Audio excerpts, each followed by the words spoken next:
fellas, I want to commend you for being a part of the Lounge Weekly. I am always so impressed by leaders who invest in themselves. As I've said before, you are your greatest asset. And when you invest in you, you are investing in others because you're not just investing in yourself, you're investing through yourself. And so, again, I just applaud you for that. I believe that anytime a ground is hungry, when it receives the rain, it grows things. And so, my assignment, I feel like, is just to pour the few things that I've learned and I am learning into you.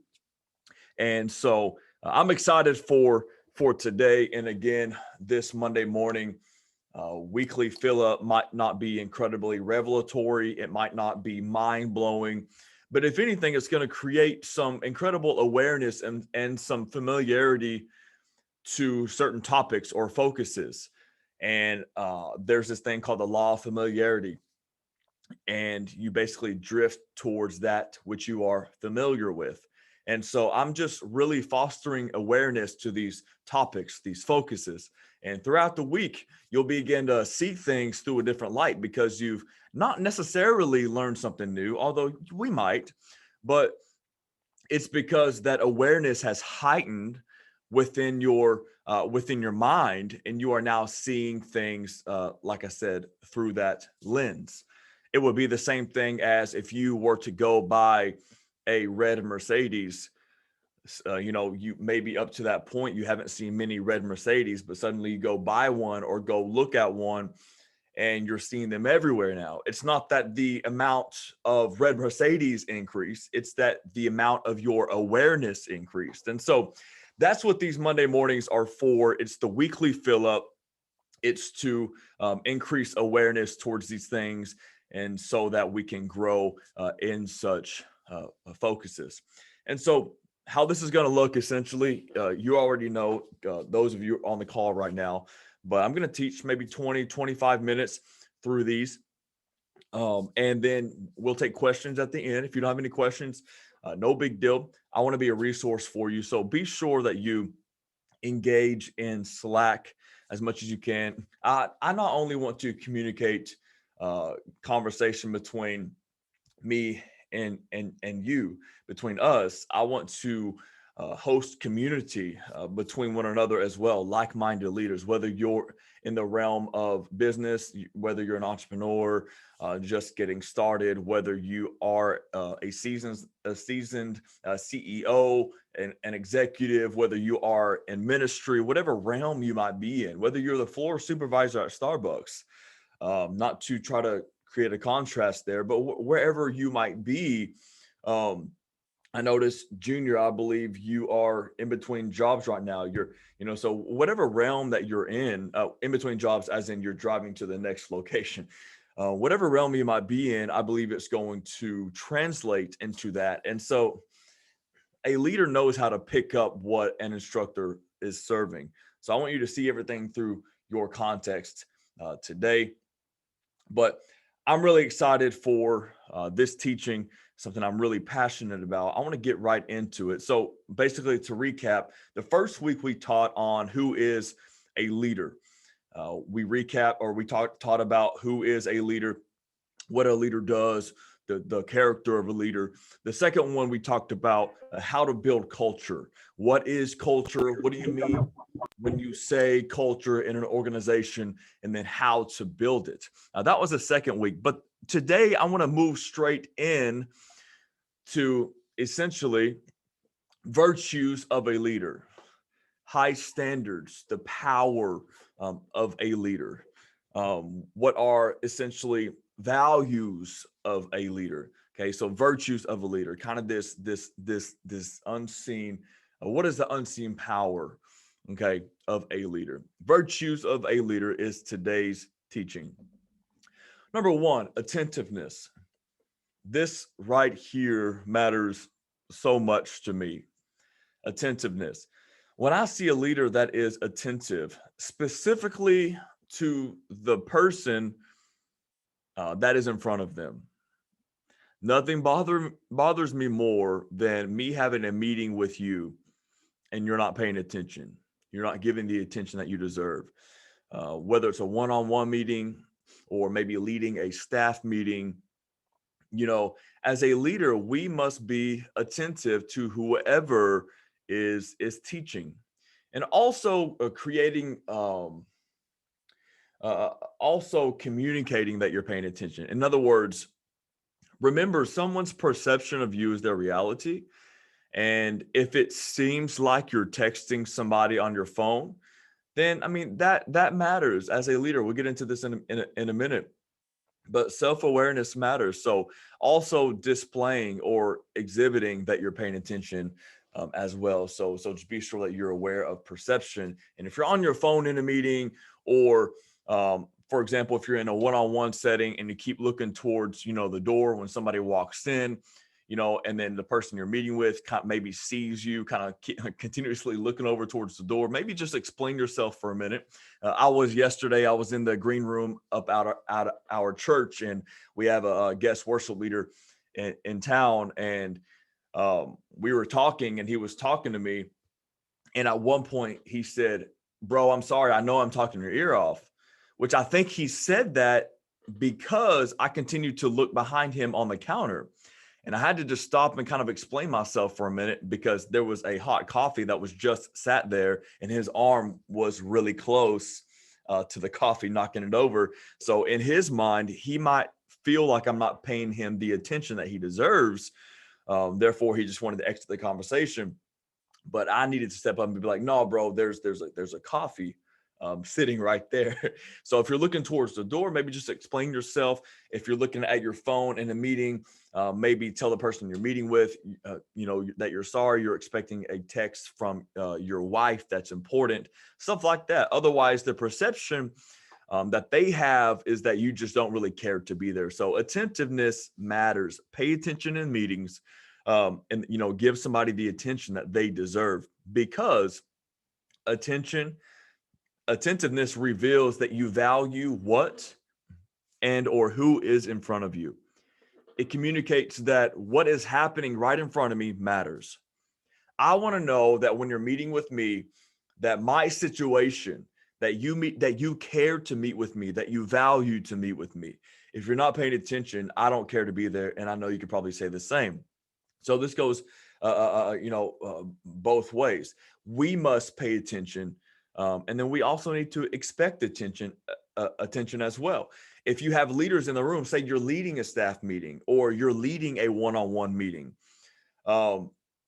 communicate that expectation that you expect their attention.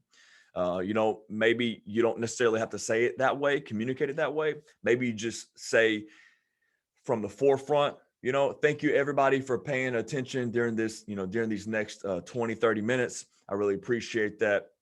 And you're not saying that necessarily in light of them not paying you attention, but you are setting an expectation up front that is um, through the language of gentleness, if you say that up front. And so that's how I would start a meeting. Thanks so much for paying attention. We're going to get through this as quickly as we can. I want to value and honor your time. And then again, if somebody's not paying attention, say you're like mentoring somebody, you're coaching somebody, you're leading somebody, and they're continuously looking at your phone, you can just stop, looking at their phone. You can just stop and say, "Hey, is everything good?" Bring awareness, bring attention to them not paying attention. I was leading a meeting the other day. Some of you know what I'm talking about, and I'm kind of just being silly, but this is a good example. I was leading a meeting with some of our interns at the church, and a couple of guys, they were passing their phone back and forth, and I just wanted to stop for a minute. And I just wanted to bring attention to it. They are guys, they're honorable. They pay attention. I know they were completely engaged, but I just wanted to bring attention to it. I didn't rebuke them. I didn't correct them. I trust them being their leader. But I just wanted to bring some quick attention to it. And they weren't the only ones in that specific room doing things like that. But once you bring attention to it, you kind of, cut the head off the situation, let them know that as a leader, you pretty much see everything in the room. Because sometimes when you're the one receiving instruction in a meeting, you feel like the instructor or the one hosting the meeting can't see you. But people, it's the same dynamic as if you are a preacher, like what I do full time.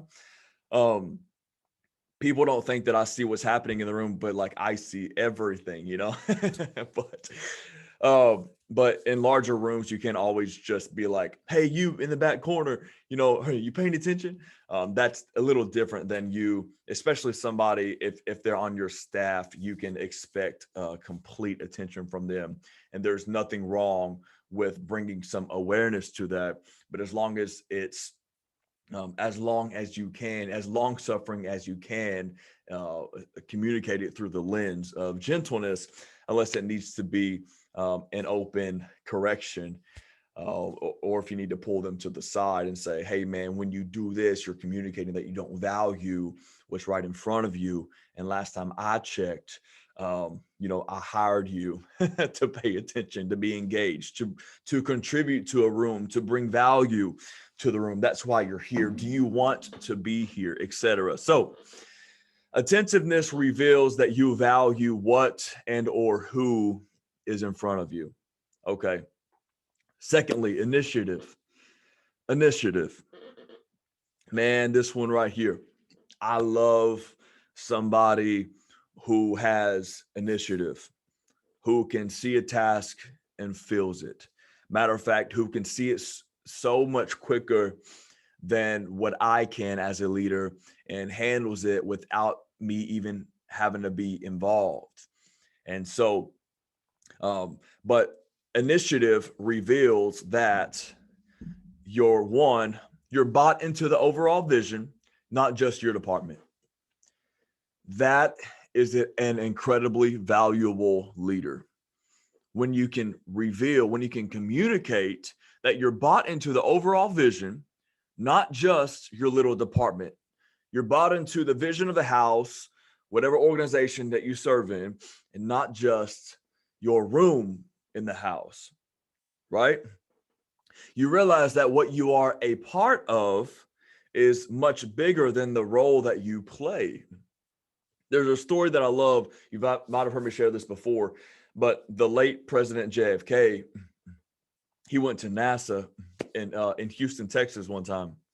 And he was going around the different rooms, talking to different staff members. And he was asking these staff members, what do you do here at NASA? NASA Space Center. What do you do here at NASA? And he would go to, I'm just kind of making up some departments for point's sake. Let's say he went to the analytics department. What do you do, ma'am? I run analytics. What do you do? I'm an executive admin. What do you do over here, sir? I am over communications. Sir, what do you do over here? He went around to each department, and they always communicated in accordance to the seat that they sat in, what they did there at NASA. And which is understandable. That's just what you would do. If somebody asked me what I do, I would communicate typically my seat, with what I do. It's understandable.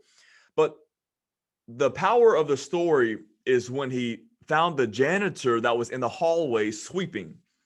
And he said, Mr. Janitor, what do you do here at NASA? And the janitor looked back and said, well, Mr. President, I'm so glad you asked. I'm helping send a man to the moon. He didn't communicate in accordance to position. He communicated in accordance to mission. He understood that what he was a part of was bigger than the role that he played, because he had initiative. He had initiative to just feel the need to just do what he needed to do. But he did it through the lens of mission and vision. That's what he communicated that day, was that he was bought into the vision. So that's what initiative does. When you take initiative, it communicates to those around you, even to the staff that you might lead. You're letting them know that you are as well bought into the vision and not just a personal agenda, right? And so initiative reveals that you're bought into the vision, not just your department. I know I'm communicating kind of two ways. I'm communicating through the lens, if you're a leader, servant, and oversight, and I'm communicating through the lens of you are the executive of the company. So I want you to hear it through whatever lens that you might be in. So initiative also reveals that you are a high value leader. You are a high value leader. In other words, you can be rightfully expensive. I would pay somebody really well if they had initiative. That is that's one of the main attractions for me as a leader now, as a CEO of a company, somebody who can take initiative. I would almost rather you do too much. If we could speak it through Bible terms and Bible illustrations, I would rather you cut off too many ears and I have to pick them up along the way than me have to beg you to chop off some ears. You know what I'm saying? I cannot steer a parked car. I need you to be moving and take initiative. And if I have to clean up some mess along the way, it's okay. There's a lot of progress that have been made in the meantime. If I have to constantly be like, okay, come on, then I don't want you on the team. And same goes for us as well. If we expect that from others, we need to expect it of ourselves. We need to take initiative. I got a guy named Michael on this call right now, and he is one of our interns at Word of God Ministries, where I work full time, where I pastor. And one of my favorite things about Michael is he's always bringing, and I say this about Junior on the call as well, but they're always bringing fresh ideas. They are like high ticket, high value, high caliber, high tier leaders. We are obsessed with finding problems. We are obsessed. We're like drawn to problems. We are magnetized to problems, right? Because we know that to every problem, there's a solution. And we are not just drawn to problems, but we are drawn to find solutions. We take the initiative and say, okay, here's a problem, but here are two solutions attached to it. So Michael's like, we lack in community in this department. Here are some solutions, right? So take an initiative, just bringing it to the table, just catching me in the hallway as we go. Dip, bop, bop, bop, bop. This is what we can do. Here's the problem, but this is what we can do. I'm like, bro, you run with it. You are a high value leader. And so, and let me just say very practically, whatever organization that you're in, if we are speaking through the lens of monetization, of income, of salary, if you want to get raises, per year, whatever it might be someone who takes initiative, because a CEO is drawn to people like that. Drawn people who can start it and finish it, who can see it, start it, finish it. All right. I think you understand this point. Number 3, dependability. The third virtue of a leader is dependability. Dependability reveals that for your oversight, if you're working for somebody, that you can be trusted with more. This is one of the most attractive things to me, is when I can give a task to somebody and close the file in my mind. That means that I trust you. That means that I find you dependable. Sometimes people laugh at me because they're like, okay, what do we decide to do with this thing over here? I'm like, I don't know. Once it's out of my mind, it's out. I gave it to somebody. I was leading a meeting the other day and I was like, hey, Ashlyn, you're over this. Hey, when I need you to text me later, because when I forget about this, it's not that I'm necessarily forgettable or forgetful, rather. It's that once I work in a checklist, I got so much happening. I know you can relate because you're on this call, but once I check it off my mind, it's on someone else's desk. And if they don't do anything about it, it's probably not going to get done because I've already moved on. But I've given it to you. Why? Because I find you dependable. That is an incredibly attractive trait or virtue of a leader, of somebody who oversees somebody, that when you are dependable, able to be depended upon. So for your oversight, it communicates that you can be trusted to steward more. Okay. For your staff, if you're somebody who oversees people, it reveals that you consider their responsibilities and needs as well. You got to be dependable as well as a leader, and it communicates to them that you care for them, that you're not unpredictable, that you're not inconsistent, that you are dependable as a leader, that you're going to follow up with your word, that if you say something's going to happen, you do it, you're dependable. Okay. Because there are other desks, believe it or not, there are other desks than yours. There are other schedules than yours. You can't just keep calling these last minute crazy meetings that essentially are a waste of time. By the way, I love meetings and I think that we need to have more of them, but more productive meetings. A couple of things on meetings really quickly. One, you need to consider as the CEO, as a leader, how expensive meetings can be, right? So if you have a 20-minute meeting with somebody, go around the room and add up all of the time. Let's say you have 5 staff members. That is not including your time. That is 100 minutes that you're paying for, right? So consider that. Don't just grab meetings, and people don't mind giving their time. They just mind wasting their time, right? So make sure you just realize how expensive staff meetings can be, and just make it worth it.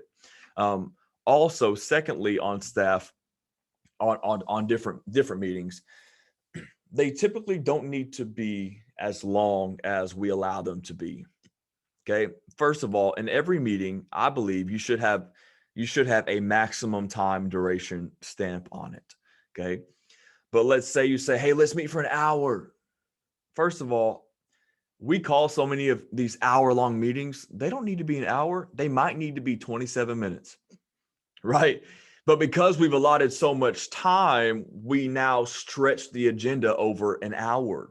It's like the law of the stretch or whatever. We fill the time when it's really wasted time. It's full of fluff, full of unnecessary,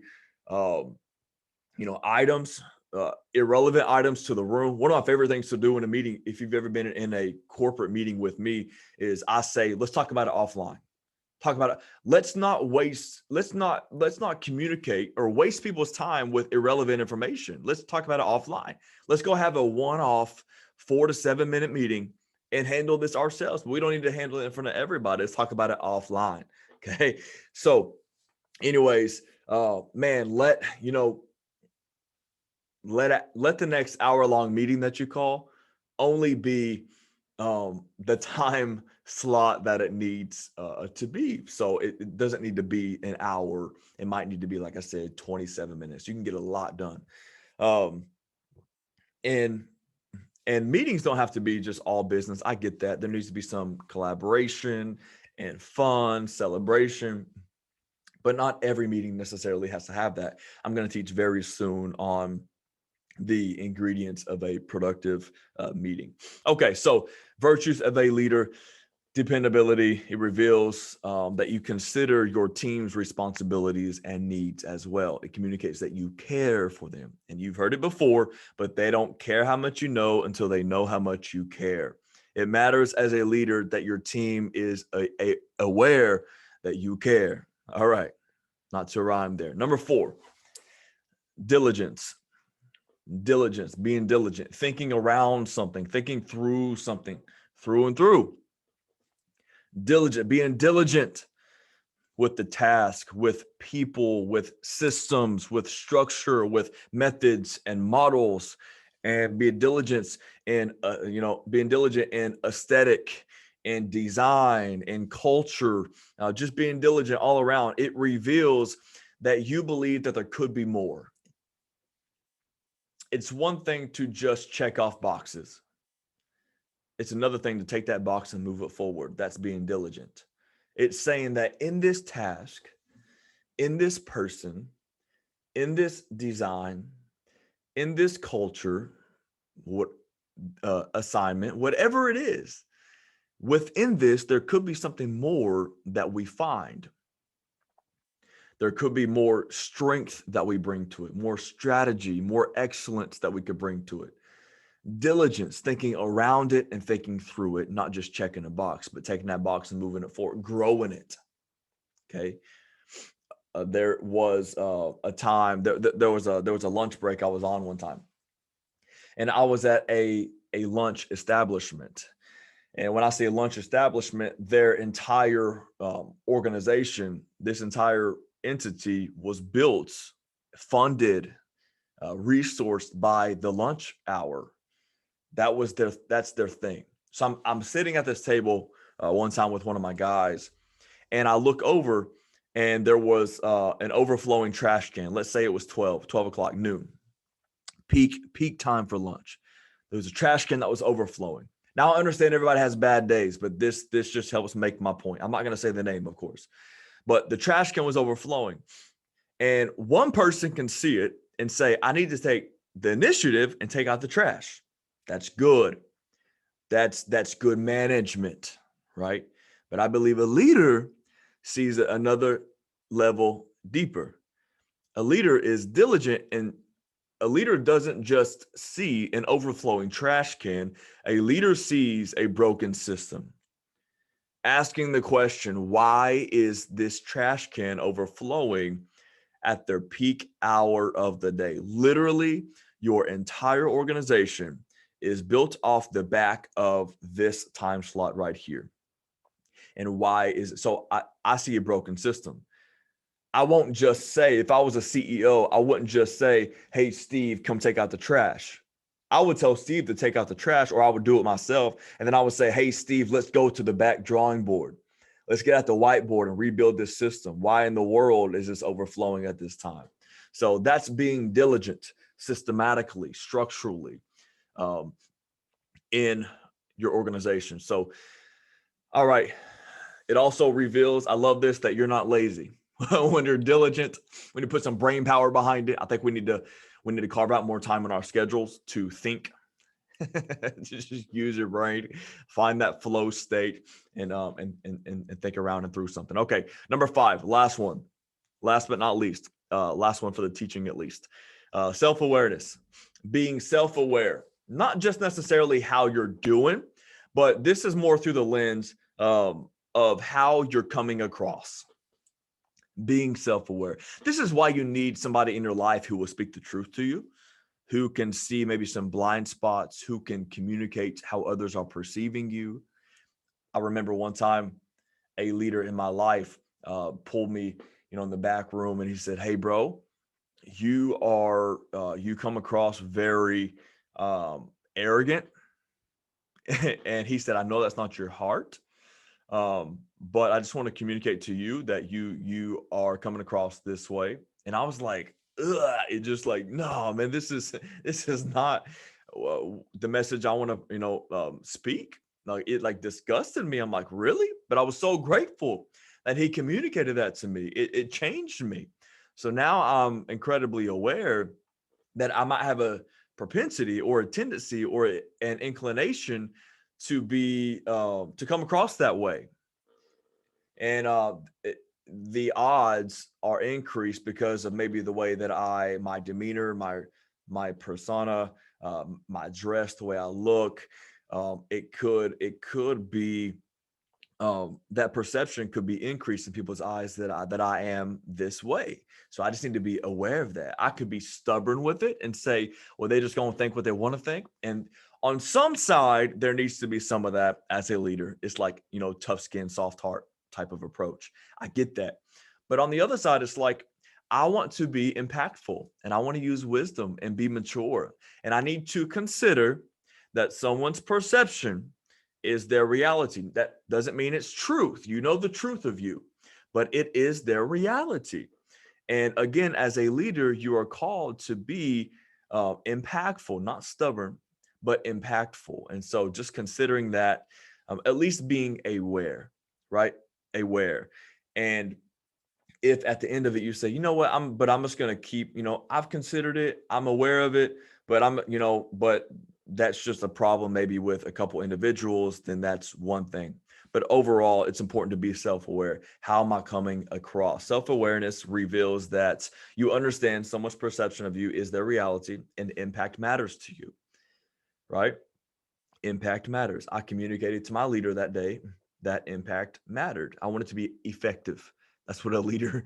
That's what a leader is called to be, is effective. And so, secondly, you desire to be an example. Okay, you desire to be an example, a role model. of what a leader is. So if I walk into the room and you're just constantly holding the wall up, that's what we used to call it back in the club days. We'd hold the wall up, leaning against the wall, but post up.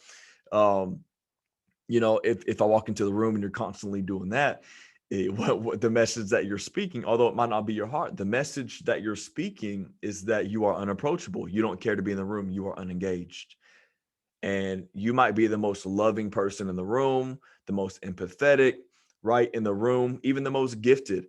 But that's not what that is communicating, and that should matter to you, right?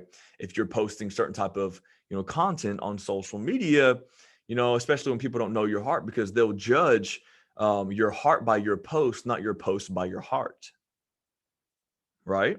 People who know you, they'll judge all your exterior by your interior because they know your heart. But most people, even people that follow you as a leader, even people that that you lead, sometimes, but if they haven't caught your heart yet, they'll judge your heart by the exterior. And so anyways, just being aware of that, self-awareness matters. And that's why you need to have somebody in your life that would be honest with you and not just say you're doing great all the time, right? That's why having a coach, having a mentor in your life that will speak the truth, that's why it matters. Okay.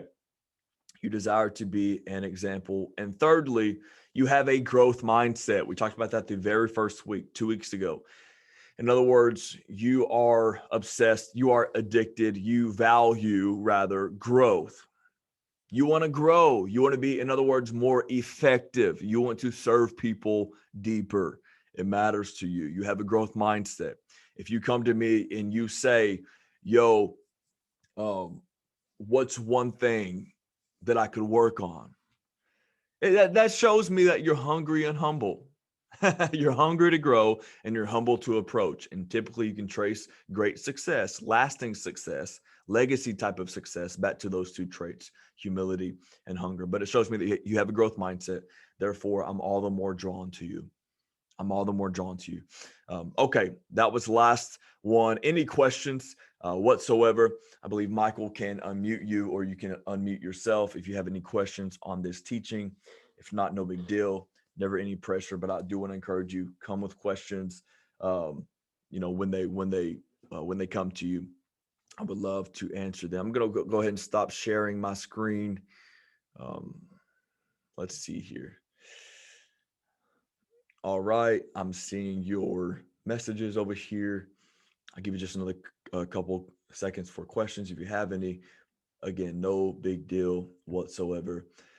I love meeting here at the lounge with you. I want to remind you about, I see you, Junior. I want to remind you about, we have more resources for you on the website, tylerwooten.com, and on my Instagram, TW Coaching. We're just really grateful for this season and grateful for you. Junior, what's up, sir? All right. So you know how the perception, man, I feel like I've been trying to find a balance between that for the longest now. And it's like, man, what are some steps you took to find that balance, to have that understanding? Like, hey, I don't care on this side, but on this side, I need to, because that's the reason why I went to my page and I just deleted it all and started over. Because it's like, I don't know if somebody may have took that as he's pushing this, or if this is helping. And it's like, I want to find that mediator, and but how do you find that, if that makes sense? Totally. I mean, and Junior, you are an incredible case in point here, because you do have that thing of humility, and you did approach leaders in your life. I happen to be one of them. And you asked them, how is this coming across? And I would bring this up to you because I know you would want to know. And so I think the key is just find a trusted leader, somebody who can see what you can't, and then just ask them. I think that's a really practical step that we could all take. You know, somebody who isn't threatened by the contribution and value that you bring to the world, because sometimes we can go to leaders who might be just honestly maybe just a little bit jealous of maybe what you carry or what you can offer. So they just try to put a cap on you and shut you down. But going to leaders in your life who, who are confident in themselves and who are in your corner and not their own. I think that's a great step, and then just always asking yourself, how is this gonna come across? It's kind of that rule of thumb. If you have to look too long into the mirror, and ask your outfit, is this modest enough? If you have to think too many times, it's probably best just to not do it. And so there are a lot of posts that I want to post with purity of heart, but I think that I just have this little check. I just look into the metaphorical mirror and just say, okay, am I overdoing it? How would this come across? And sometimes I get to the end and I'm like, you know what? I didn't have to look twice into the mirror. I looked into the mirror, and so we can really talk about the mirror maybe of our heart. Why am I posting this? What's my motive? Asking the Lord, maybe even what, so of course, I'm a Christian. If you know me, I'm a big believer in the word of God. I love Jesus with all my heart. And so, David prayed a prayer in Psalms. He said, search my heart, oh God. So I think that's a powerful prayer as leaders, especially as public influencers, to ask ourselves on the daily, or to ask the Lord, search my heart, reveal to me, these things. So that's the spiritual. The practical side is asking a leader, how is this coming across? And then asking yourself, what is my reason? Why am I posting this? Is it to gain attention? Is it because I'm feeling unseen? Is it insecurity? Am I trying to, strive? Am I trying to make a name for myself? Because if you build it, you got to sustain it. And I've just come to the resolve that, man, if the Lord wants to bring, the Lord's going to make it happen, without my effort, if I'm trying to, be noticed or whatever. It's like, it's in the Lord's timing. It's in the Lord's will. I don't have to make it happen myself. Because again, whatever we build as leaders, we got to sustain. And that's too exhausting. I want the Lord to build it. And so I'm just going to do me and make sure that I'm posting things with purity of heart. And then once you say, okay, this was a pure hearted post, I am trying to bring value to others and encourage others. At the end of the day, people will think, there will always be haters. There will always be couch critics, people who are envious and jealous. And oftentimes and this is like the real talk stuff right here, oftentimes they're not fulfilling their purpose. So they're trying to shut yours down. You're living your dream. They're living their nightmare, and it's unfortunate, but that doesn't mean that we are, we give into the fear of man, because like I've said before, if we live by their praise, we'll die by their criticism. And so we do what we do for the Lord, make sure that we have a purity of heart, daily praying that prayer, asking leaders in our lives, how am I coming across? I think that's a pretty good starting place right there. Hope that helps at all, man. And these are things that we've talked about before. And thank you for asking that. Great stuff. Mike, do you have a question? Awesome. Yes, sir. I feel like I've asked this before. As far as like with initiative, your first point, you said that it reveals that you bought into the vision, not just your apartment, not just your department. Um, my question is, how do you steer? How do you be initiative but still be in line with the vision? Because again, Pastor James talks about this all the time. You can be initiative and plant, a garden out in the field, but that's not that's not the vision for that field. Absolutely. So That's a yeah, great question, man. And yeah, why would we plant a garden to where we're about to do an expansion? You took the initiative to plant a beautiful garden, but you missed the vision, hmm and created division. Great question. I'm glad you asked. For recording sake, I know you know the answer to this, so I always appreciate when leaders ask questions they already know the answer to, but they're just trying to provoke more content and more value to everybody. And I appreciate that. But that's why it's so important to know the vision, know the vision of the organization as a leader. And sometimes you might, like I said, like, for example, Leah. Leah is my personal assistant, and she takes a lot of initiative and she does a lot of things. And there have only been a couple of times that I've been like, okay, let's just slow this down a little bit. And she wasn't trying to be divisive with it, and because she knows the vision, and that she had purity of heart to do these tasks. She wasn't trying to be divisive, and she wasn't. So that's a little different when you're like, you're totally, have a lot more grace if your heart is pure, with it, and you're not trying to push your vision. But of course, when a leader is pushing their own vision, that's different. But your question was, how do you take initiative? And by the way, let me just give a little bit of a disclaimer on what I just mentioned. Those couple of things that Leah probably moved very quickly on, it was probably because I misled her and I didn't communicate clear expectations in that area. So it's not on her. Those things were on me. Okay, back to your question. I just want to get the facts out.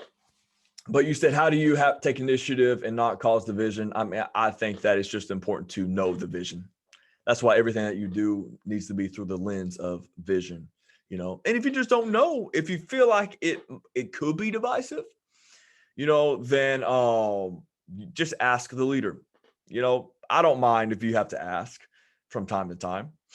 Most things you can run with, but every now and then I never want to be, inaccessible to you.